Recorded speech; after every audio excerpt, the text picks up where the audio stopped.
I'm one of those people who, and now I look back on it, I'm glad it didn't happen. I'm glad it didn't all happen for me at once.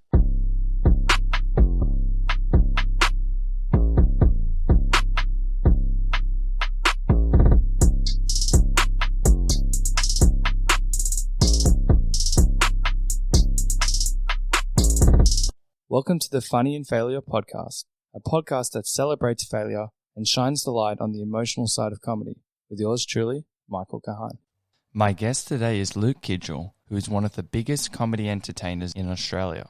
He is a YouTuber, actor, radio presenter who is the co-host of Luke and Lewis on Fox 101.9 and a stand-up comedian. Luke's You Don't Own Me videos have gotten over 500 million views, where he humorously disobeys societal norms. He's also the host of the podcast Memoirs of a White Guy. He's also just recording his first comedy special, which will be out in September, which I'm really excited to hear about.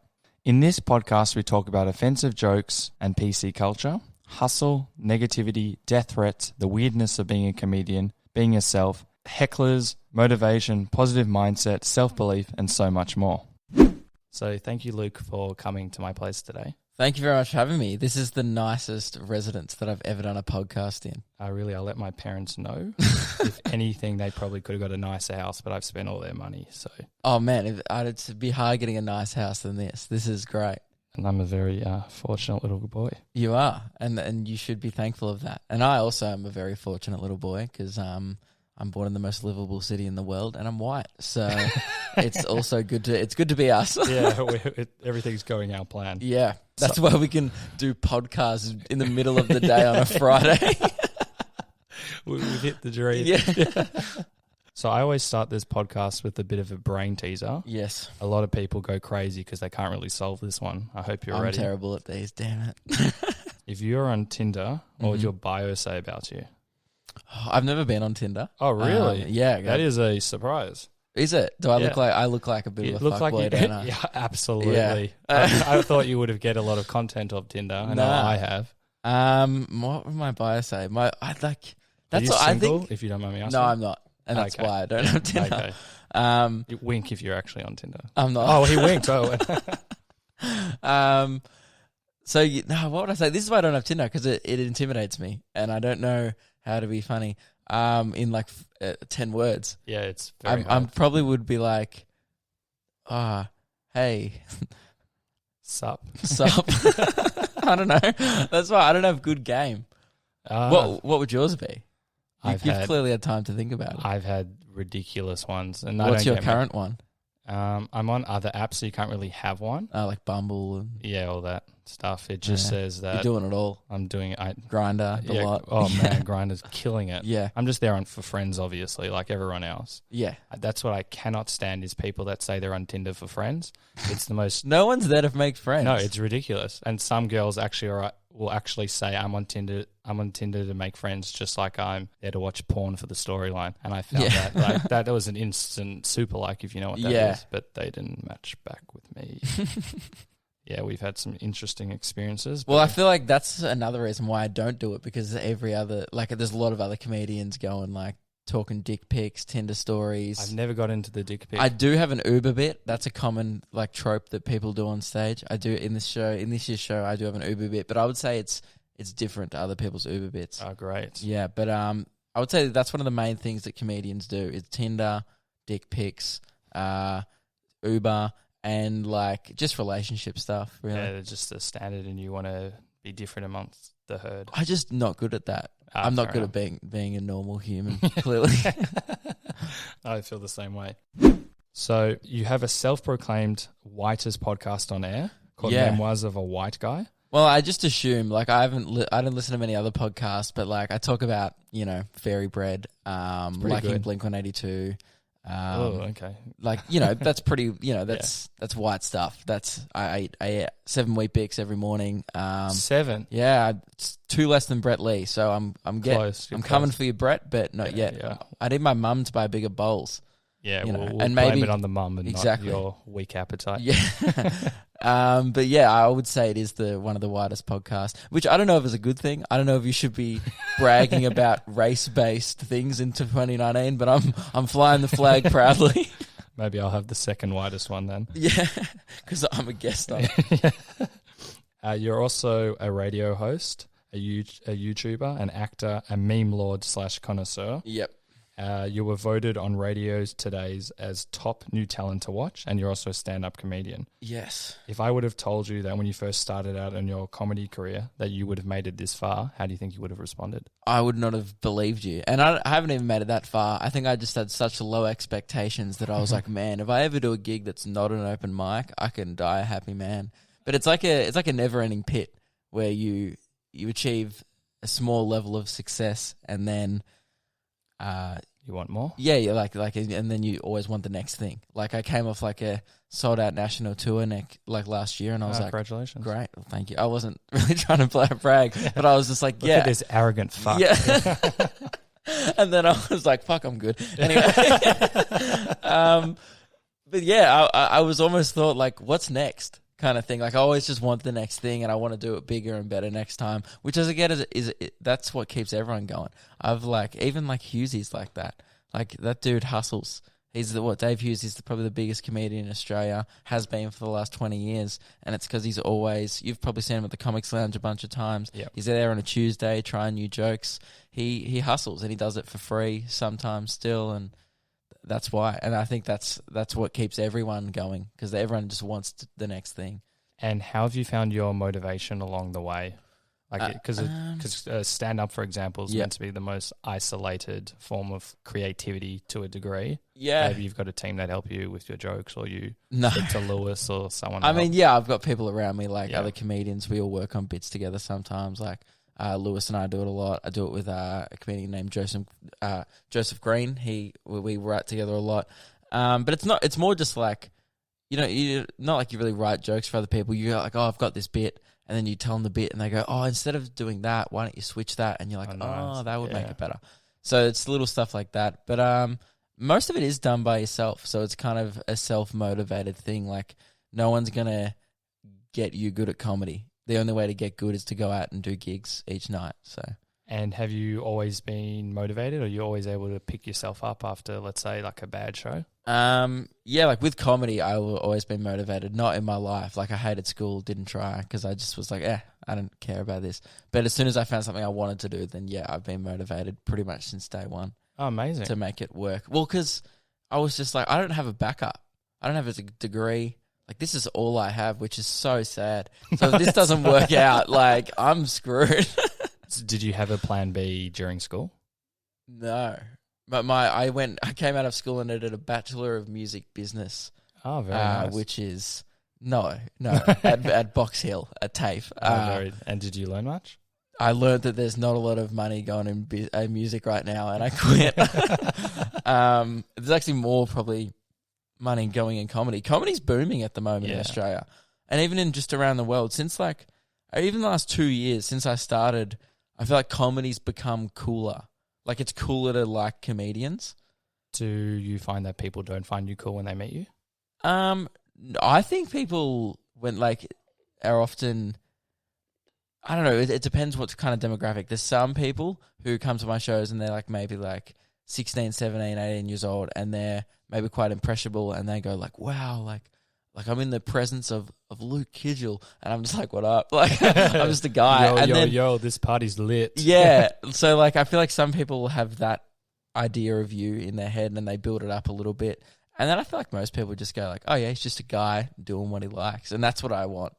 I want people to just, come see my shows thinking like they know a bit about me, and I don't like that whole thing. Like even if I got like, I don't think I ever will, but maybe I might one day get to the point where I'm doing stadiums, right? Say if you ever got to that level. When you get to that level. Yeah, when I do, I'm all about the positive next talk. year. Rod Laver, tickets on sale soon. Jerry Seinfeld will be opening for you. Yeah, correct. When I get to that level, I still want to think that people would see me as like the guy. You know what I mean? That's the whole appeal of Hamish and Andy. Is like they could be your best friends because they're just two mates having fun. So how do you find as a comedian, because it's very easy to offend people, you can just say one word and someone's get offended. How do you find that compared to wanting to be liked and being you? Well, I feel like people not everyone's going to like you. Yeah. So I feel like you'll find your audience, and people who aren't offended, or I'm not particularly that offensive. Like I do some offensive jokes sometimes, and it's like, but also define offensive. I'm not offended by the jokes that I do. Yeah, I know. Some people might be. You know, you've seen me live. You probably weren't offended, but I'm sure there was some people. Extremely. That's why I've got an issue with you. Yeah. You were like, I'm going to get him on my podcast and grill him for an hour. And then not click the record button. Yeah. But no, I would say you find your own audience. So I don't really care if people are offended, because it's like they were never going to come to a show anyway. And starting up in comedy, I know that my mindset was about just getting as many laughs and maybe not being so much who I am. Did you find starting up that you were trying to emulate other comedians? Yeah, everyone does that. Yeah. I think it's almost weird if you don't, because like that's how you start. The reason why anyone starts comedy is because someone in their personal life, there's two reasons. Someone in their personal life has told them that they're funny and they believe it. And also, they shouldn't believe it, or no, like they either are or they aren't, but they believe they are, so they have the balls to get up on stage. Because I think there's a certain level of arrogance that anyone has to have to even get on stage at an open mic night and be like, "Hear me out for the next 4 minutes." Because like once like arrogant, then you think that anything you're about to say is worth hearing, and that's the goal, is trying to make your shit worth hearing. And I would say the other reason why people start comedy is just because, like, they watch comedy and they see people, and then they try and emulate that. They go like, I want to be like Jerry Seinfeld or whatever, whoever you like. What made you get into comedy? Did someone tell you that you were funny, or were you funny at school, or class clown? Yeah, like I was like the dickhead, resident dickhead at school. I used to make videos at lunchtime with my friends. We used to like jump into bushes. Like I was doing like flips into bushes off. What type of flips? Like front flips, which is nice. So stupid. Like I feel like backflips would have been, and I wasn't landing on my feet, by the way. Like just jumping like off high things into bushes and just like any injuries. Nah, just to like make people laugh, and like it wasn't just me. Like it was a few of me and a few mates, and I think that it's and they all kind of stopped. Like they finished high school and they were like, and then I just started making the videos public. Oh, right. That's pretty much how I started doing it. How did they respond? They're there in some of them. Sometimes they still like it, and they just think it's funny now that I've continued it, and they all like have real jobs. But yeah, I would say that's how I got into it, is because I just was trying to be funny in high school. And then I hadn't seen stand-up comedy until 6 months out of high school. Oh, really? And then I started stand-up 3 months later. And so I'd never seen it before live. I'd only watched it on TV. Oh, okay. And what made you actually go to stand-up, and then what clicked it was for you to try it? I was watching, so the show that I went and saw at the Comedy Festival in 2015 was Nick Cody's show, Game Strong, and I just loved it. And I think I had it in the back of my head going into it, like, this is something I might want to try. And then I just went for it. And I gave it a crack. When you first saw the comedian, was there like this little like flash, like when boy meets girl and their whole life changes and you see like the future? I don't remember. Not really. I think I was just laughing. But then afterwards, I do remember saying to my girlfriend at the time, going like, I'm going to do stand-up. And then she was like, whatever. Like, because I'd been in high school bands at this point. Like so you're quite musically orientated? Oh, that's very generous. What did you play? I play like electric guitar and bass. So okay, nice. I at a very like limited level. I wasn't, put it this way, I wasn't the lead guitarist. I was rhythm. It's like playing the tree in the background, and they cut you. Playing the. That's but the dream. I did say that to my girlfriend. And I think she just thought, this would be like a phase, and then I'm still doing it. Oh, very nice. Is this the same? No. Awkward. Yeah. Well, we're going to end it there. It's very interesting because one of my friends, he loves it when I talk about him, Darren Levy Official. He's got maybe 500,000 views on YouTube. Darren Levy. 500,000 subscribers. Right. And he does... He's killing me. You would be close to that. I'm like 60,000 on YouTube. Everyone please subscribe. Yeah, like, subscribe. comment. I need that. Darren, give me a shout out if you're listening. And give me a shout out, Darren, you dick. Fuck you, Darren. I don't even know who Darren is. Yeah, he's a real dick. Yeah. That is a super cool guy. and he pays me for every shout out. But anyway, he does a lot of YouTube videos, and with their permission, he records the rides, and there's some hilarious content. And I got in one video. It was a little bit of an April Fool's joke, and he blocked my face because apparently that's why I'm doing podcasts. I don't have a face for video, as you can. Yeah, it's pretty hideous, isn't it? Look, it's pretty good. Oh, thank you. I'm enjoying it. It's a bit of a weird thing to ask me. Yeah. Please evaluate my face out of 7. A strong 4, maybe 4.5 with the lights off. And could use an eye tuck, but a little bit of Botox. Yeah. And I was in one of his videos and it went absolutely viral. Right. And I think he's going to kill me. It's on millions of views for some reason, and people believed it. And I'm not exactly a good actor. I had one line, but it's because of that one line that I made him famous, and I constantly remind him. And occasionally he puts like his friends in videos. Always remind your famous friends where they came from. Yeah, and it was from me, not his mum, it was from me. Exactly. Back on what you were saying before, when you first did your first stand-up performance, do you remember that experience and what was it like? I don't remember anything I said.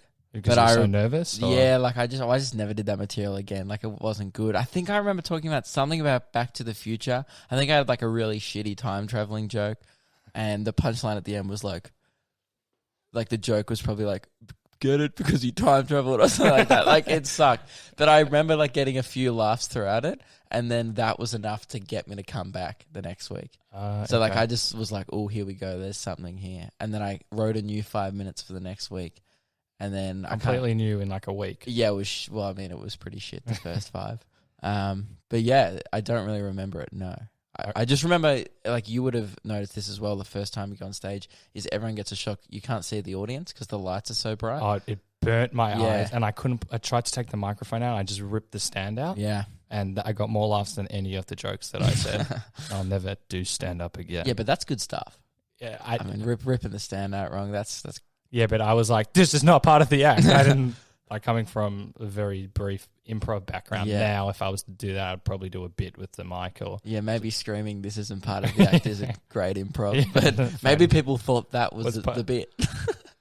What was actually the most terrifying bit was they were laughing at the bits that I didn't think were funny, and they didn't laugh at my punchlines. Right. And I'm like, am I funny? Or are they just laughing me off stage? I think it was neither. Right. That is weird. Sometimes that happens. Like, I'll do a joke 100 times, and then on the 101st time, the audience will just laugh at completely different parts. And you're like, am I doing it differently tonight? What is wrong with you all? This isn't funny. This isn't me. This is you guys. You it's suck. Like, this is the setup. Wait till the punchline. Just chill out for a sec. I'm about to get to... And then I get to the punchline, and then they're like, huh. And that was quite humorous. Yeah, and you're like, dude, why did you laugh at me setting up the joke? Did you have goals when you were first standing up? Like, did you think when you got up you would be the next Dave Hughes or... No, I wanted to become like one of the online guys, I think, but not... I didn't really know anything about comedy. I didn't know there was like a stigma around online comedians with other comedians. I didn't know any of this stuff. I just thought, like, I grew up watching Alex Williamson, Frenchie, and like Troy Kinney and all these people who did videos, because I was in year 9. That's what I did. I just watched YouTube, and then that's how I fell into it. And then I started watching guys like Elliot Loney and Lewis and stuff in high school. These guys know your mates? Yeah, which is cool. And I think the goal was just to be like, not replicate what they did, but like do my own version of that. I'm like, it just made so much sense to me. Like, even when I got into the open mic scene, and I still honestly think it's crazy that there's some comedians who don't even have their stand-up on YouTube. It's like, it's 2019.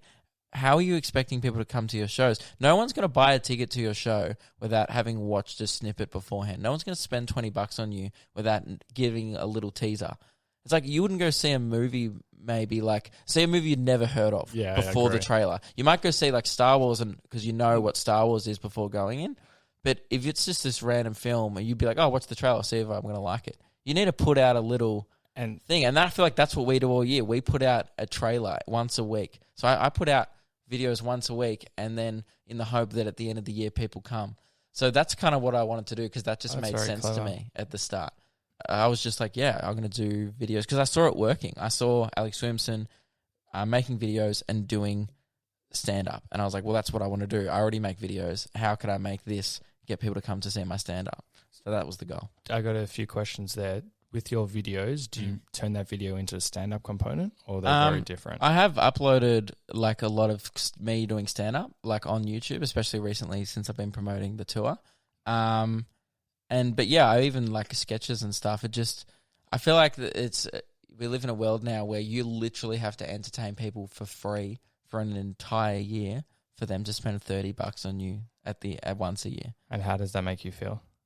Great, because I love that they spend the $30 on me. That's all I ask. Oh, fantastic! I don't know, because you still like it's like you like making content, and you get some money from YouTube, not much. I don't get anything. No, well, yeah, some months I don't get paid still. Yeah. Because they demonetize my videos a lot, but I don't know, I just like doing it. It's very interesting because I've had a few comedians on this show that have been on Skid House and other. Yeah, so I have like no desire to do TV. Oh, really? No. Well, unless I'm like myself, like if I got asked, I never would get asked probably, but like if I got asked to do like, have you been paying attention or something where I was myself? Yeah, for sure. But no real desire to do like acting unless the cash is there, you know.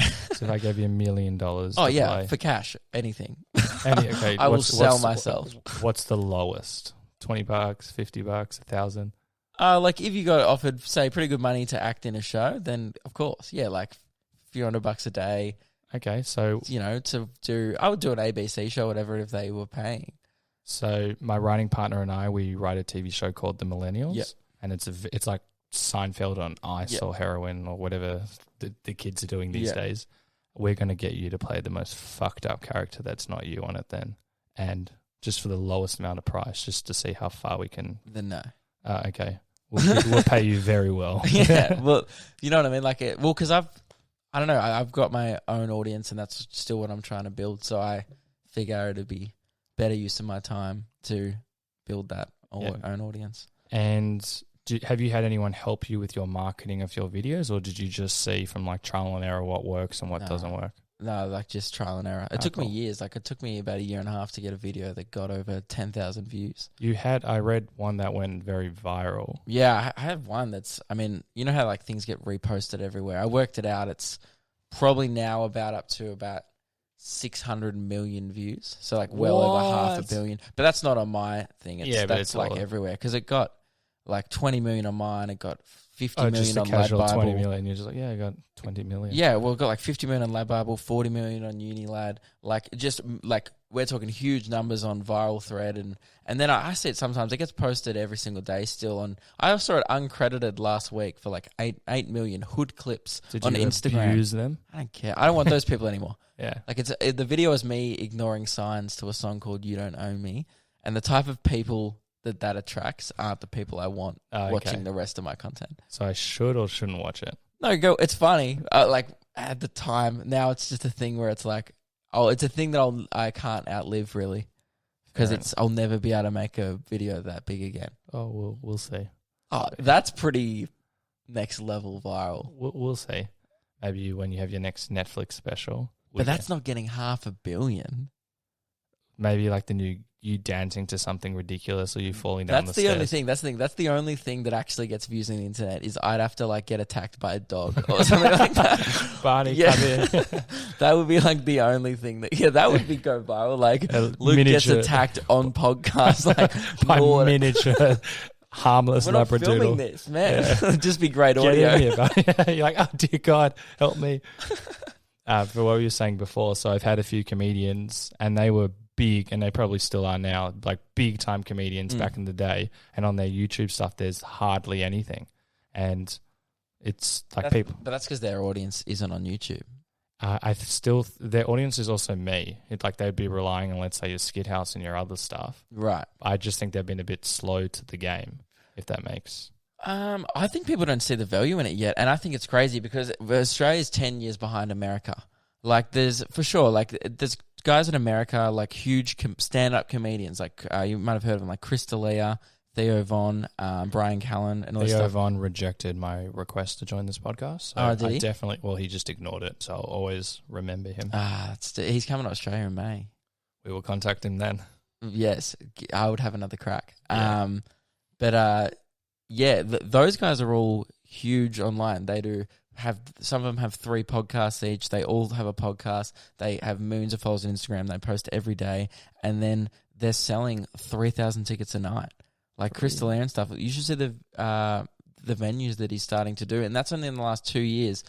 And like they're the equivalent of our big comedians, and I still feel like Australia's so behind in that there's only like 10 of us doing that. Yeah. There's only like 10 people in Australia really, really trying. And how do you think that Australia can get higher up? I just think more people need to do it. I mean, I don't mind because it's great because it means there's no competition for me. There's limited competition if you're into that. True. Because like often we have a huge crossover, and like some of Frenchie's fans will come to my show, my fans will come to his show, and so that's like good competition. It's great. It helps us all. Like it's not like where there's a rivalry, because if one of us gets more successful, chances are those people might see me in a video of theirs and be like, oh, I like him too. No, I like that. It's building you all up together. So that's what all the American guys did. They all went on each other's podcasts. They swapped audiences, and now they're all killing it together. And people, no one has one favorite comedian. You know, people like 4, 5, 6. Who's your favorite? Yeah, I really like I like Bo Burnham, but he stopped doing it now. Did he stop? Oh, he made that movie Fifth Grade. He's directed a movie which got like heavily critically acclaimed, like really great film. I love him. I mean, yeah, but he's after that 3rd Netflix special, he's taking time off stand up. I think he's working on something with Tim Minchin or something. He tweeted about that. Really? Should be cool. Yeah, because those two are the peak of the best of. So that's very exciting. But yeah, I grew up kind of. He was one of the first people I watched. I watched his first special, like a few weeks after it came out. And I also like Chris D'Elia. I went and saw him at the Comedy Store in LA last November, which was cool. Oh, very nice. Did you perform when you were there? I did. I performed in New York at the comic strip. Congratulations. And what was that experience like? Yeah, it was cool. I just did like a Monday night. Like my mate knew the lady who runs Monday night comedy. There was only like 40 people there, but it was cool because that's the place that like Seinfeld filmed his last special. So yeah, I was just like, "Whoa, this is cool." But like, did people understand the Australian humor? Yeah, I changed a lot of my jokes because I realized some of my jokes have weird like Australian references in it. Like I don't even realize. Like I went through my jokes before it, and I've got like one joke where I just like mentioned La Paquetta. Like, for example, like just weird stuff like that, where you're like, oh shit, what's the Italian restaurant here that nobody likes? Like, and you've got to change all the references. Probably still Domino's. Yeah, it's probably like still La Paquetta. But yeah, it's little things like that you do. I didn't really think about before I went over there, and it made me think like, oh, if I want to get over to America, hopefully in the next few years, I need to make my comedy more universal. Yeah, which was a good thing to think about, and I'm glad I went over there to try it out. And how did you feel like doing that experience, like going to another country? And well, that was the first time I'd ever been anywhere like good overseas. Like I'd done the Bogan holidays, like Thailand, Fiji, New Zealand. I've done New Zealand. Like every Bogan place, like that's near Australia. But I'd never gone to Europe or anything. So I was like, and I wanted to go to America. So yeah, I went in November and went to LA and New York. Oh, awesome. It was great. It was good. I saw snow in Central Park in November, which was quite rare apparently. But it snowed and it was pretty cool. I was there in December and I didn't see any snow. Yeah, I think that's why everyone was weirded out by it. Yeah. And I didn't bring the proper like clothes as well. Like I was wearing these shoes in the snow, like just Nikes, like and just burn. And I found out that everyone else puts that waterproof. What's it called? Like Scotch Guard or something. Is that what it's called? I have no idea. I don't know. we can just everyone like fake it waterproofs their shoes and stuff over there. And I was like, oh, why are those people walking around like their feet aren't cold? And then I worked it out afterwards. I was like, I'm an idiot. I'm a tourist. But yeah, it was great. It was some of the best couple of weeks of my life. It was cool. Oh, congratulations. And would you consider moving to America, or do you find that online that you can stay here, or I do want to go over and perform in LA and stuff, like at the Comedy Store and Laugh Factory, but it's pretty hard to get in kind of thing. You got to know people. So yeah, even with because you got quite a lot of followers. That actually does help. Sadly, in America, they look at that and go, well, again, because they kind of understand the value of it. Because it brings people in. I went to the Comedy Store 2 nights in a row to watch Chris D'Elia, 95% of people were there to watch him. Yeah. For sure, because when he came out, he almost got a standing ovation when he came out. And this was just like if I did a spot at the Comics Lounge it was like a Wednesday night, and there was 250 people there every night. If he's announced on the lineup, it sells out. And I think, therefore, the comedy stores see the value in him because they're making money off him. So therefore, if you're bringing an audience over there, then you probably are more likely to get spots at the rooms. So that's pretty good. So hopefully, but I'd have to get a lot bigger here first and a lot bigger there. Are most of your followers Australian? Yeah. Yeah, for sure. And then America is second. Oh, so that's good. We're getting close. I'm going to ride your success like my friend Darren. Yeah, good. Yeah. Like, I appreciate that. And then like 3 podcast time, you'll be like, fuck you, Luke. Give me a shout. Please, I need all the followers I can get. Would you say that getting to this stage in your career has been an easy path? Have there been many hurdles? I mean, easy in the sense that I'm, I've got no societal things to overcome. I'm a white, straight guy in an industry that loves straight white guys. But I've worked very hard. I think no one gets anywhere like if they don't work hard. Yeah, like anyone on TV has earned the right to be there. Anyone you see doing well isn't just doing well because they got lucky. Everyone works hard who does well. So I think, you've earned it. I'm earning. I'm in the process. I don't think I've earned it yet. But do you think it would have been possible to get to where you are today without any setbacks? If you can think of any setbacks. You have little setbacks all the time, like a video bombs, and then you're like, I'll do a better video next week. And especially earlier on when you probably... That was frustrating when I wasn't getting... No one was watching my videos. I was getting like 10 likes for the first year and a half, and all my friends and family thought I was crazy because I was just filming videos all the time that no one was watching, which is weird. Yeah. Like that's a super weird thing to do. It only makes it not weird now what I do is because there are people watching it. If I just did this for myself, it'd be so weird. Yeah. If I was just like out there all the time, like shit, never seen on a train, but it's just for me. Yeah. And you're the only one watching it. Yeah. That's weird. That's super interesting. So I guess that was a setback at the time, but I almost gave up. Like I reckon I was like, I'm going to give it 6 more months and like, otherwise fuck this. Like, why 6 months and then what happened? I don't think I ever was going to give up because I just always have that thing. I knew it could work. I was like, no, I know it's going to work. But I did have the thought. I was just like, oh, this is getting really frustrating. And I'm one of those people who, and now I look back on it, I'm glad it didn't happen. I'm glad it didn't all happen for me at once because say if I had blown up online really quickly and then people started coming to my shows, I wasn't a very good stand-up 3 or 4 years ago. I'd only just started and everyone wants it to all happen at once. And even now, I'll probably look back on shit I'm doing now in 4 years and going, oh, that sucked. But that's a really positive outlook to appreciate that you don't just start off and become a god in comedy. Exactly. And I'm glad now that I had time to get my flying hours in, do a lot of gigs. And I still think I have a long way to go because I still think, like I'm fortunate enough to have an audience that comes to my shows every year in every state, which is really cool. But I also feel like that's why I work really hard during the year to try and improve my ability because I want to meet people's expectations. Oh, great. Because, I'm selling, as like some comedians who have been doing it for 10 years. Like, I'm doing size rooms that, a lot of people take 10 years to start doing. So I want to be as good as them in that room. I want people to come to the Giant Dwarf Theatre in Sydney and be like, this is what I'm getting. Oh, I love that. That's great. It's rewarding your audience and they're rewarding you in a sense. Yeah, I mean, I just don't want people to have a shit time. I don't want people to boo me. Have you had any experiences with people booing you?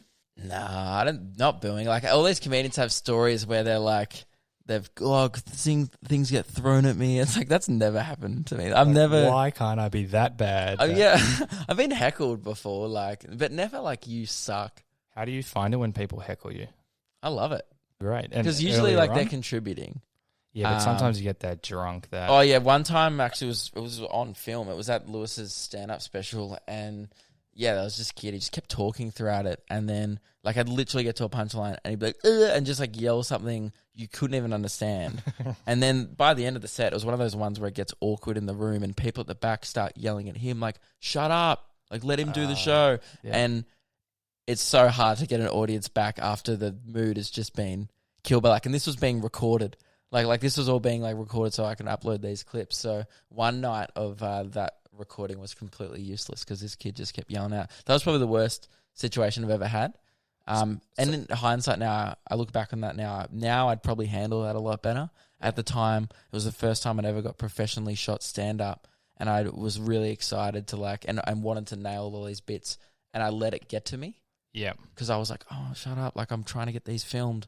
I've only got one chance at getting these, and it's really expensive to film stand-up. And I was like, I explained to him on stage, I stopped the show, and I was like, hey, man, this thing costs $30,000 that Lewis is paying for. I'm like, shut up.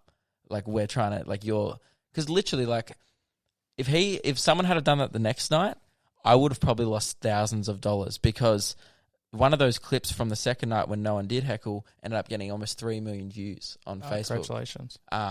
So I'm like, when he was interrupting my jokes and ruining the recording, I was literally trying to explain to him, you're losing me so much money right now.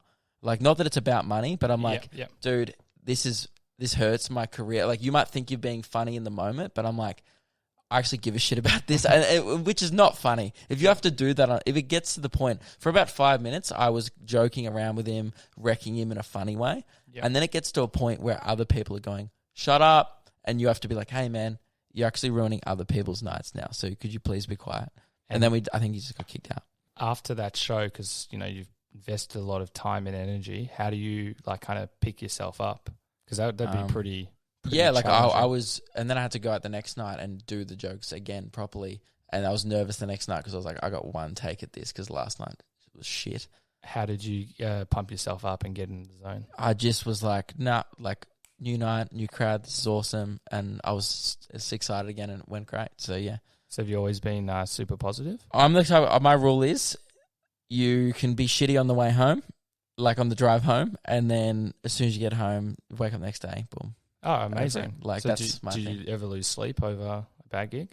Nah, maybe 15 minutes you'll be like, but now it's just bad gig. Oh, great. Cool. That's amazing. Because people always go what's it like to bomb? And you've probably got this a lot when you started from your friends. Oh, dude, what happens if you get no laughs? I haven't killed, so I don't know. Yeah, but people are always fascinated about that. They're always like, what happens if no one laughs? And you're like... It's more from me from the improv scene, but yeah. But you're like, that's it. That's what happens. No one laughs. That's the worst thing that can happen.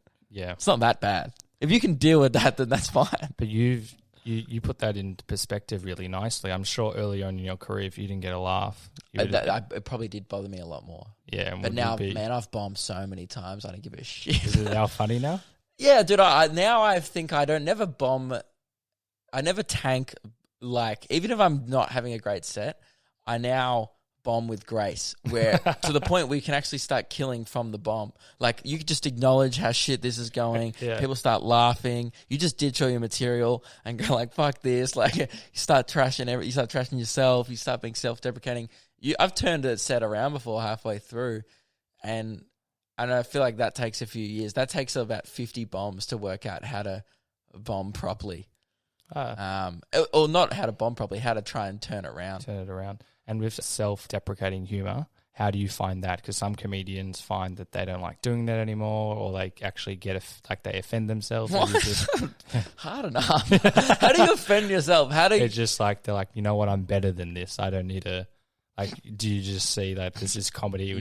I'm a piece of shit. So, can I call that the podcast title? Yeah, I'm a piece of Luke shit. Kidgell, I'm a piece of shit. No, dude, I don't care. Who's getting, you said people are getting offended. Who's getting offended at their own jokes? It was more with some other guests, and I don't want to paraphrase. They were saying at the start that they would just, because they're in such a low place, that they're self-deprecating themselves. Right. So I think they decided to change and be more. I'm lucky. I've never had any sort of actual mental health problems or anything like that. I've always been happy and stuff, which is very fortunate. So therefore, yeah, I've got no problem. The problem is, I think maybe I am slightly arrogant or ambitious and stuff. So therefore, confidence is different to arrogance. That's true. But yeah, I am naturally a confident person. So when I do make jokes on stage, the self-deprecating, I don't care because I know it's not true. For example, like I used to do this one and people used to come up to me after the show and be like, is that true? And I'm like, oh no, it's a joke, whatever. I used to have this thing where I have a bit about being in an improv class and the teacher was like, all right, we're going to play a game where I'm going to say a word and you're going to mime the word with your body. Have you played that one before? I don't know. It's like a common We've improv done game. some weird shit. Yeah. So she was like, I have this bit where I'm describing this improv class and she goes, be long. And I go, oh, what? How do you be long? I can't get it out in the middle of the room. And then I go, so that's not self-deprecating. But then I go, that's brag. That's being stupidly arrogant. And then I go, I'm kidding. She said, be small to medium with a respectable girth. And I was like, fuck yeah, right? So then I'd call my dick small, medium with a respectable girth. And people used to come up to me after the show and go, do you actually have a small dick? And I feel like, do you want to see? Yeah, but I was just like, it's funny that people think that's crazy. To me, I'm like, dude, I it's do that joke. all the time. All the time, people are genuinely, because I got size 14 feet, ladies beware, and that's why I'm wearing these clown shoes because it's very hard to get shoes at stores. But yeah, I'm not so insecure with myself that I even have to justify it on stage. Like other comedians might be like, I'm kidding, I have a normal sized dick. It's massive. In fact, it's massive. I just call my dick small, laugh, and then move on because I'm not a cute. It's a comedy show. Yeah. And so people read into it too much, I think. So John Safran was saying, as we were talking off air, that he finds it, I'm going to paraphrase it, a bit ridiculous that people are getting offended by everything. Because back in the day, if you saw South Park, this is maybe 10, 15 years ago, and you were offended, he goes, you just keep that shit to yourself. Like, it's embarrassing to be offended. That was before Twitter. Yeah, it's like, how can you embarrass? Like, just keep that stuff to yourself. And now we live in a world where everyone's so offended. It's like, it's so insane. It's getting to the point now where I'm not an edgy comedian. Like, you know what I mean? I don't brand myself as that. You don't go like, let's get lit, everyone, and like dab on stage. Oh, no, I have dabbed on stage before. Very but nice. that is true. That's probably the edgiest thing I've ever done on stage. Get around this guy. But that's going to sell some ticks. But what was I going to say? People being offended. It's so ridiculous. I did a video. This is how stupid it's getting. I did a video about I'm a celebrity, get me out of here. Just saying, like, I wasn't even trashing the show. In the video, I actually said on camera, I think this is an all right show. And it's not even a bad show. The only point I made was that the people on the show aren't celebrities, which I think is quite widely known and Imagine being an Australian celebrity, and Neil says what a paradox that is. Yeah, exactly. Neil has a joke about that. It's insane. So all I did was point out that these people aren't celebrities. I had people messaging my inbox like, do you want to read out a comment that I got from that? Yeah. It's getting so insane. I posted it on my Instagram because I thought it was so funny. I was actually trying to go through your YouTube comments, but I couldn't find them. Have you disabled them, or I'm just an absolute noob and I couldn't find? I have not disabled comments. I love comments. I love reading them. Yeah. So good. So this bloke commented on my Facebook video, Luke, if you don't like I'm a Celeb and then in capitals, then don't bloody watch it then, you knob. And also, he clearly doesn't see the ironies in his own comment because it's like, dude, if you don't like my video, don't watch it. That's exactly what I was. Don't make some stupid video about you just having a bitch and moan and waste innocent people's time who are looking for something decent and expect everyone to go, oh, look, he's bitching about it. This comment goes on for ages, right? Gets down to the bottom and he goes, he goes, also, you're selling tickets so we can watch you bitch and moan? Please. People like you, mate, are exactly what is wrong with this country. What's wrong with you parasite. So I commented back. I was like, hey, Mel. All right, that's his name. I was like, see you at the show, man. Make sure you sit at the front so you can suck my dick. And I'm hoping he comes. You are what's wrong with society. That is a very, very brave call. And it's like, dude, you're getting offended because I trashed your favorite TV show. That's so sad. And how do you? So I didn't even say it was a bad show. That's what actually amuses me. It's like, dude, watch the video. I actually pump it up at the end. So, I just can't believe that he thinks that's what's wrong with society. Imagine that's the worst thing that's going on in Australia. It's like ignore all the refugees and like poverty, stroke, and violence. That is what's wrong with this world. We live in the zeroth world country. Dude, there's war zones happening, but my video about I'm a celebrity, get me out of here is what is wrong. They're going to detain with society. You. Yeah. And I'm the worst, dude. You're the worst. What has been your experience of negative comments or online trolls, and do they ever get to you, or do you just use them as content? Yeah, I mean that's why I love it, because I just use it as content. Because then I post that and that gets like 3,000 likes. So I'm just like, yeah, of course I posted that. I just posted it with the caption "lol." It got like 2,600 likes, and other people are going, "This dude's a dick." And does anyone ever contact that guy, or did he contact you? No, I rubbed out his name. I'm not that much. That's the thing. I don't want to go out in there and ruin his life because he's making a dumb comment. I just want to use it to sell tickets. I love that because he's like complaining about me having stand-up shows, and I'm like, dude, I sold like 20 tickets that night. Thank you. Thanks to you. And would you say that? So does anything faze you? Like if you're receiving any negative reviews, comments? I mean, I've received death threats before, like a lot. Like I did a video about the stand-up clip that I talked about earlier that went viral was about VCAL, the VCAL program in Victoria. I saw that one. And yeah, I got some death threats from VCAL kids, but I also, like 50% of the people who come to my shows now are VCAL kids who have seen that gag and love it, and they've showed their teachers have loved it. Like I've got videos of whole VCAL classes watching that in class, which proves my fucking point that they do nothing. Yeah. Right? So, but I get some VCAL kids like, how dare you, like we try our best, and like it's like I got one and I ended up writing a bit about it. It was in my show last year. That's the thing, I just use it for comedy, and like these people were like, because this guy was like, hey man, you should, he's like, I'm going to come to, he was like, oh, I'm going to come and kill you at your show, after your show, whatever, better watch out. And I was like, cool man, you're a fucking moron. And I sent him the ticket link, right? Because you got to hustle. And, and then he replied, he's like, yeah, well now, he goes, now you better watch out because I'm coming to your show with my 20 to 30 fucking meringue friends.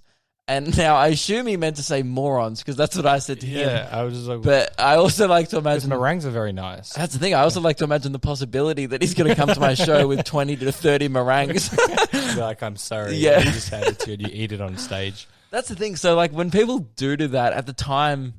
I think the first time I got like a death threat, I was scared. I was like, what about if this person does kill me? And then I'm like, hang on. And I looked at the guy's profile. I was like, oh, okay, he's got Optimus Prime as his profile picture. Of course he does. I think I'm safe. Did you contact the police or anything? I was like, call 000. Like, well, what's your emergency? I'm like, I'm being stalked by an Autobot. Please help. Oh, that's amazing. So you just... in your career, being able to spin kind of that negative stuff and turn it into humor and not let it faze you? Yeah, I think I don't think it bothers me because you know what? Anyone who's leaving like a negative comment or sending you like that, because they have to go out of their way to send you that to your page. They're like taking time out of their day. It fascinates me. I'm like, that reflects more on them than it does on me. I think that says a lot more about them. So it doesn't bother me. I'm like, you're taking out some other issues in your life that you clearly have on me. Because even if I'll watch a thing, and you probably do this too. You watch a thing on the internet, you're like, oh, this is shit. I don't leave a negative comment. I don't dislike the video. I just quit out of it. Yeah, exactly. Because I'm just like, why spread negativity? That's such a waste of time. Oh, I very much like that because that's the biggest issue probably, or one of them with society, is spreading negativity. I mean, and then by the way, I do a lot of videos trashing things and spreading negativity. So I'm not above it, but if I only do it for profit. The best way to do it. If you're going to spread negativity, make a buck out of it. Shit on the next person. You were mentioning that when you were making all these videos that your friends and family thought you were like crazy or really weird. How do your friends and family now perceive your career? Friends now think it's cool because I work at a radio station over, and it's like, okay, cool. If that's what... Yeah. But I never want, like my best friends never gave a shit. They always thought it was cool that I was just doing it, and they would say, oh, Luke's funny. But like, it's the people who are kind of like in your outer circle who like, you used to get like comments like, what are you doing? Like, what a loser. Because I used to do community radio and like, from that's hustle, 12 a.m. till 6 a.m. Like that's the thing. I hustled. Like back in the day, the first 2 years, I was doing shit like that all the time.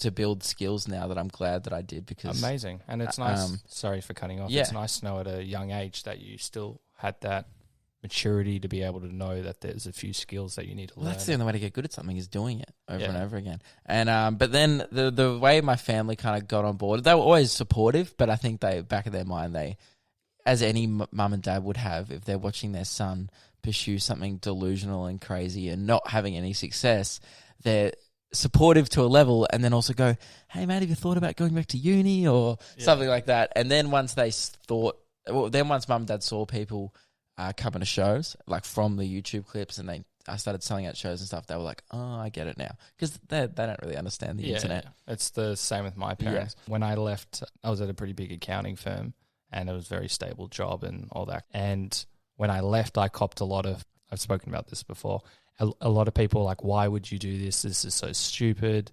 And it was obviously a reflection of themselves. And I found that really interesting. But now that I've been getting a bit more, like my parents can see what I'm doing. My parents have always been super supportive. They're like, oh, there's something same in with this. mine. Yeah, it's very interesting. So now your parents were always They supportive? were always really supportive, but I think, I'm sure behind my back, and I always felt like there was a level of, not pressure, but a level of like, they almost said like, we'll give you a year. At the start, I dropped out of university. I deferred from that course. And then they were like, all right, give you a year and you can do comedy for a year. And I thought that's awesome because, like that's a pretty crazy thing for anyone to do. I wasn't doing anything else. I was just working at a golf club twice a week. Are you good at golf? No. I used to be good and now I don't play anymore. Oh, fair enough. And when I say good, I used to be like good for a 14-year-old. So I was never good. Studies show that the 5 people you spend the most time with, that's who you kind of emulate, or they play a pivotal role in your life. Would you say this is true to yourself? Doesn't need to be 5, but do you have like a very strong... Yeah, for sure. I mean, like people like Lewis, I spend a lot of time with. We have the same career path, so that's like something we've always had in common. And I would say I've emulated a lot of what he's done. Like he kind of built a blueprint for a lot of people doing this in Australia, I think, like the way you promote and the way you market yourself. I'm doing a lot of things differently to him because I don't want to, there's some things what he's doing that just don't suit what I'm trying to do. I could never be like the guy in the leather jacket going like, he's like a different thing. But I would say I get influence from a lot of people around me. Some of my closest friends are the funniest people I know. And I assume they're not in the comedy world? They're just hilarious. Like at parties and stuff, like often I'm not like top 3 in the funniest people, like in the conversation. And does that bother you? No, I love it. That's why I love hanging out with them, because it's like a thing where I think I used to try a lot to like very hard to be funny in high school. And now that I have now that's my life. And now that it's like, I have what's it called? Like I have a way of, like you've got your credits, you kind of like... No, I just like have an what's the word I'm looking for? Anyway, I have a thing, like I really don't know what the word I'm looking for is. Insert blank. I have like a way to do that in my personal life, so therefore I don't feel like I need to try as hard around them. Because Neil was saying that when he was first starting off, he felt the pressure within himself to be the funniest person in the room, and he would try to be the funniest person. I did that before I did comedy, and then as soon as I got that thing that like I think I always wanted to be funny, and then as soon as I started getting that validation almost on stage and in my career, then I didn't want it anymore in my personal life. How have you found validation now? Are you happy with where you're at and what you're doing, and that you don't really need that from other people? Or is it still nice? Even like last year, I feel like I maybe lost a little bit of motivation with the online validation. I used to like want likes and want thing. Now like I don't care. Now I just like think it's funny. Like now I just post shit that I want to post. Like for example, screenshots of angry people. like I just post shit that I think's funny, and I feel like I have lost a few people by doing that who used to like my stuff when I was really. But that's because I wasn't being myself. I feel like 2 years ago online, I was trying to go viral all the time. I was doing shit never said videos. I was trying to make the next viral video. And now I'm just like writing videos about like, if I'm like, I saw my dad watching I'm a Celebrity, Get Me Out of Here. And I started trashing it with him. And I was like, man, this could be a video. And then I wrote it that night. Oh, so I think I now just do content that I want to do.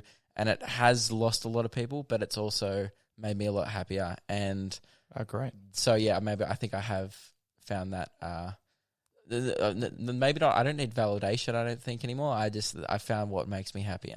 That's fantastic. Which is not validation. Great. A lot of people's self-worth is determined by the amount of likes they receive on social media, and we can see, or from what I've seen with younger people, that they're really like they're checking to upload a photo, and now they're checking every like 2 minutes to see how many likes. I used to do that. And why have you changed? It's a better shit to do. Like, I'll just spend time with people. Like, if I'm like with people now, I won't look at my phone. Like, I can go out on a night out and like not check it. You know, I might do an Instagram story if my mate starts doing something dumb. Like, if my mate starts climbing a pole, I'm like, this is good content. Like this is good content. I'll film this because he's drunk and he might fall. And you know, you don't want to not get that on film. So, yeah, exactly. But I if I'm around other people now, I just don't check my phone pretty much, or I'll try not to, because I've got to a point now where I have all notifications turned off. So yeah, great. I don't, except for messages. If my friends message me, I'll get a notification, but I have no Instagram notifications, no Facebook notifications, only Messenger and text and calls. So, because I know for myself that's like really hard because everyone's addicted to their phone to some degree. I think I was addicted to it back in the day when I was getting the notifications for each like and stuff. But now, because it's like, if I'm getting, like, it's a bit weird, but now if I've refreshed it every time, like, there's always something to check. If I went from Facebook, checked Facebook for about 5 minutes, then went to Instagram, checked Instagram, I could go back to Facebook page and there'd be a new notification there from someone commenting on a video or something like that. So it's like hit a point now where there could be always something to look at between a YouTube comment on something. So it's like I could literally spend 24 hours refreshing things, but what kind of life is that? That's such a waste of time. Because you can spend hours and get sucked into the whole. You can, and I used to a bit, and now I think I just don't. Often at times, like, struggle with it. Well, I think I still spend so much time on social media because it's my job. Yeah. Like, spending time uploading, thinking of content to post, and switching between 3 Instagram accounts. And we've got the radio account, podcast, 3 and my Instagram personal accounts? Is that? Yeah, we've got a Luke and Lewis for the radio. So you guys my are in charge podcast. of that. Yeah. Cool. So, like, there's so much social media. I have 2 Facebook pages, 3 or 4 YouTube channels. I have a podcast channel. So there's so much social media in my life that almost when I'm done with work, I don't want to go on it anymore. Yeah, that's fair enough. Neil was just saying that back to now where he's at, he doesn't want to be funny outside of like work. Like if he's funny, he's funny. I've spoken that to Neil about, like, with him about that before, and like we like one day, like, we drove to Bendigo together there and back because I opened for him at his show there that night, and in the car you wouldn't have thought, if you were in the back seat, you wouldn't be like, here's 2 comedians driving a Bendigo. You would have been like, here's 2 boring guys driving a Bendigo, because we don't try and be funny. I don't know. No, that's good. It means you can just have a conversation and not have to, kind of do that. But I'm also like a very different person, like, to that. I feel like I'm Neil. You've met him. He's quite a quiet person. And I'm not. Like, I feel like I'm this, like, almost extrovert. I'm not a character. Yeah. Like, what I am on stage and what I am in my videos, that's me, man. I know we kind of alluded to this before, but when you put creative content out there on like YouTube, Instagram, Facebook, and all that stuff, do you still get nervous now? Are there any emotions that come to mind, or you can just upload it and walk away? I don't care. Oh, nice. Like, what? Because then it's like, what if that doesn't get many likes? Cool, I'll upload something tomorrow that does. And do you find it hard starting like a completely new project? I find it exciting, but that's the problem. I feel like I always, that's what I've been doing the last year. I was like, started a second channel and I did like 10 vlogs on it, and then I just stopped uploading, and that because it was exciting at first. And then I'm like, I always want the next thing. I feel like if I actually just buckled down for a year and did one thing great for 1 year, I'd probably be a lot more successful than I am. But I'm always floating between radio, YouTube, podcasts. I've got stand up, doing tours, coming to do podcasts like this. I've always like doing so many different things because I just like doing everything. It actually could all build up, because if you focus on one thing, yes, you can be really good at that thing, but that's just the one skill. Yeah, you really always got to have your hand in what's the saying? A lot of pies? I don't know. Yeah, that's not the saying. Don't put your eggs in one basket. That's a way better saying. Yeah, well, you should never put your hand in a pie, full stop.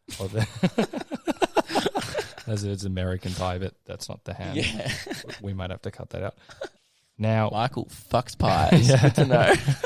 Fun fact. What is the funniest or most embarrassing thing that's ever happened to you on stage? Most embarrassing thing.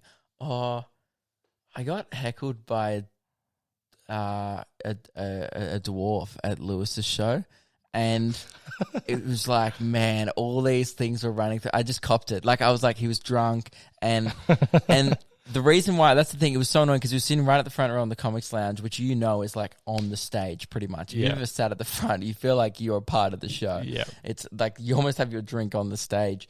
And he started making out with his boyfriend during the show. So this is the biggest distraction. Dude, it was so distracting. I was watching a dude who was a dwarf make out with his non-dwarf boyfriend in the front row while I'm trying to do jokes. And I don't care about any political correctness right now, because if you can't tell me that that's not distracting, then you're lying, because you don't see that every day. You've probably never seen a gay dwarf make out with someone else, especially while you're trying to do your job. And that was, oh man. And then he started yelling shit, and he had like 5 beers in front of him, right? And he look, say if I had 5 beers, I might be fine. But he's like 3 foot tall. He had 5 beers. He was blind drunk. And he started yelling shit. And I was just like, oh, like, stop making out with your boyfriend. I was like, I'm not going to make this about his height or whatever. I'm not going to make this about anything, because, like, he's just a guy at a show trying to have fun. So I was just like, he was like, oh, and then he starts going, oh, you're just saying that to me because I'm a, like, you just, yelling. He's like, you're only slamming me right now because I'm a dwarf. And I was like, no, because you're making out with your boyfriend in the front row. I'm like, there was a heterosexual couple next to them, right? I'm like, they're not making out. And I'm like, and he's like, oh, it's because we're gay. I'm like, it's not because you're gay. And he started having a full go at me. I'm like, it's not because you're gay. It's because, like, you are making it's out. because you're sucking face with another human being in the front row. It has nothing to do with your sexuality or your height. That is a rude thing to do in the front row of a comedy show. So how do you like continue and be funny? Or Man, it was so funny. I don't think it takes any comedian to make that situation funny. I think any comedian. Some comedians would cave. I just like really steered into it and was like, this is good. And then Lewis, like, I pointed out to Lewis, I was like, they're right at the front there. I'm like, you trust me, you won't miss it. They'll be kissing throughout your whole show. And did you manage to hear what he said about them? Yeah, I gave him a banger joke, and I've always been so mad that he stole it, because it was the funniest joke. And you know what? He's gonna be pissed at this, but fuck him. We'll tag him in this podcast. Yeah, dude, I was so mad. I gave him I thought, like when you get off stage, you think of something funny that you could have said. Yeah. So he somehow got brought up that he looks like a pedophile, this guy, because he had this little pedophile mustache. And so there was like a known thing in the crowd that night that there was this dwarf in the front row who looked like a pedophile who was really drunk, right? And sucking face. Yes, and sucking face. And I told Lewis, I was like, you should say, it was a really fucked joke. I don't know if I should say it in the podcast. I think I said something like, no, I don't care. It's more for you. I don't give a shit. It was like, I was like, I told Lewis to say, hey man, you look like the pedophile and the kid he's trying to fuck. And then Lewis goes, yeah, that's good. I'll say that. So Lewis comes out. I'd actually seen him say that online. 20 minutes. I think he posted the video. Yeah, what a scum. And then he did this joke on stage. It killed. He almost got a standing ovation for this joke. And I'm sitting at the back going like, damn it, shouldn't have told him to say that. I could have had all the credit myself. Well, that's nice that you guys can work together. But nah, dude, who cares? Like, at the end of the day, it's just a stupid pedophile joke. So what type of environment do you prefer? Do you prefer the stand-up, or do you prefer like the collaboration of working on radio? Stand-up. I think we both prefer stand-up, but I love doing radio. Originally, I wanted to do radio, and that's why I got into stand-up. Oh, so you could... Yeah, as a pathway, and then I realized that I like stand-up more. There's nothing beats being on stage and having live feedback, I think. And how do you find like working with someone, because... especially like trying to be funny, and I haven't listened to the radio, so I don't know what you guys are like. We're very good. Actually, I lied. They are brilliant. Yeah. How do you find working with trust and listening to what they say and like just working together? Oh, when we came into it knowing hardly anything about radio, so whenever someone gave us advice, we would write it down. We literally used to go and do our air checks and have notepads and write down the shit they'd tell us to do, because we just wanted to get as better at radio as quickly as possible. Because we're always like trying to fast track it. We're like, we want to be on Drive in 2 years. So we like just tried to get better. We go to each other before we went to air. Sometimes we'd be like, now remember, yesterday we didn't do this properly, so let's try and set up the thing more concisely. Let's skip over the tagging of the song quicker. Let's make sure you say Luke and Lewis at the end. Like every time we really tried to work on the craft of radio, which was quite fun, I think. That's awesome that you've got someone that can join you on the journey, because he's also helping you with radio, he's also stand up along the way. Yeah, so it's good to have like your best friend who is doing the same thing as you, and you can trust as well. It's good. Oh, amazing. I just think it's really cool that working with your best friend, you can work on radio, you can do stand up. It's the dream job, living the dream. Awesome. And what is your radio station and what time are you on so people can listen? We are on, at the moment, we're on national on the Hit Network. So depending on which state you're in listening, all around Australia. But then we'll probably be going back to Fox FM in Melbourne, Sundays, 8 till 10 or 6 till 8 p.m. At the moment, we're 8 till 10, but I wouldn't surprise if we move back to 6 till 8. That's the thing. You plug your show on a podcast and we change time slots every 3 months. So we'll just... we'll talk about this later. There's the Luke and Lewis podcast as well if you want to catch the show. Awesome. I've got 2 more questions, but this is my favourite question. Most people can't answer it. Hopefully you're not most people. What is the one question I should have asked you? You should have asked me about my least favourite Zupa Duper flavour. Oh, yes. It's pineapple Zupa Duper, and I don't get to talk about it enough on podcasts. And I think Zupa Dupers are quite underrepresented in Australian media. So I'd appreciate as a podcast host yourself if you asked all guests that from now on. What? I have seen you post a lot about Zupa Dupers. Yeah. Why the obsession with Zupa Dupers? I think I just made one joke in a video once that pineapple Zupa Dupers belong in the bin, and then was shocked at the amount of comments underneath the video going like, people just arguing about Zupa Dupers, and I was like, wow, I didn't realize how many people were so passionate about icy poles. And then I started to get in on the argument, and I made a lot of enemies and also made a lot of friends. So, and me and my fellow dupers out there. That's not a thing. I just made that up. There's like a secret Facebook group. That's not what I call my fan base. What does Justin Bieber call his like fan base? Like Believers. I got dupers. Wonderful one. I'm on Snapchat going, what up, my dupes? And what's the best flavour? I think raspberry rocket. I'm a big fan. Yeah. And is that the most underrated, or is there? I feel like people rate it. It's the pink one. Everyone likes pink. Pink's a good flavour. Pink's the new. What's it? Black. You wouldn't want a fucking black one. It tastes like licorice. It'd be like licorice like flavored. Yeah. So, how long have you been in comedy for? Yeah, I think it's going to be 4 years in June. So if I would have told you maybe if you could go back into a time when you were first starting out comedy, what advice would you give yourself and why? Just chill out at first, man. I'd just be like, it's not all going to happen overnight. I think I wanted everything to happen really quickly, and I still think I still do a little bit, but I think I've gained a little bit of perspective where I'm not. Now I'm just happy at how I'm going, kind of thing. Like I am still like looking at what's next, but I'm not. I used to be not even finished one thing and then looking to the next thing. Yep. Now I finish a thing and go, all right, now what's next? Oh, awesome. So that'd be my bit of advice. Awesome. Thank you so much for joining the podcast. Thank you for having me. How can people get in contact with you for future shows? I'm not sure this will be up before the International Comedy Festival. That's cool. We'll post some stuff about that. Instagram, Facebook, just Luke Kidgell. I'm always posting. If you want to see my garbage, my super duper garbage, I just post a mixture of shit memes and good content. And how do you spell your name for the people that are too lazy? Kidgell. Great. And then Luke, that's in the Bible, but if you haven't read it, Luke. Can't say I have. I haven't read it either, but page 6 is where it gets really good. Just like Skywalker, spelled the same. Oh, very nice. Luke isn't one of those names where you got to be like the character. No, but as we were saying off air, people spell their names ridiculous. I have to ask people after shows. Like, I'm signing posters and I'm like, what's your name? And they're like, Sarah. And you go to write the word Sarah and they go, oh, it's actually with a silent T. And you're like, why? And 3 sevens. And you're like, Batman symbol. You're like, oh, well, your parents are hippies, right? Amazing. Okay, I reckon we'll end it there. Thank you. Thank you very much. What I love about Luke is his hard work and hustle. He says, success is not given to you. It requires hard work and requires you to keep continuing to work hard. He also brings up how he never had a plan B. His friends and family didn't necessarily understand or appreciate what he was doing early on in his career. He could have given up when his videos weren't getting the ideal views. He did consider leaving the industry, but it's also always healthy and important to review and question why you're doing something.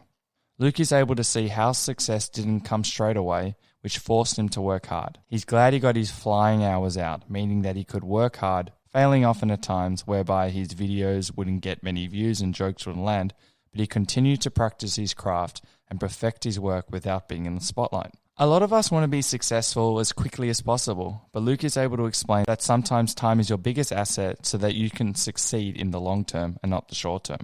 Don't forget to subscribe to the podcast in case you miss any. They come out roughly 5 p.m. Monday, Melbourne, Australia time. If you'd like to keep up to date with the latest funny and failure news, we're on Instagram and Facebook under the name Funny in Failure. Thank you for listening to the Funny and Failure podcast, exploring the deeper side of comedy.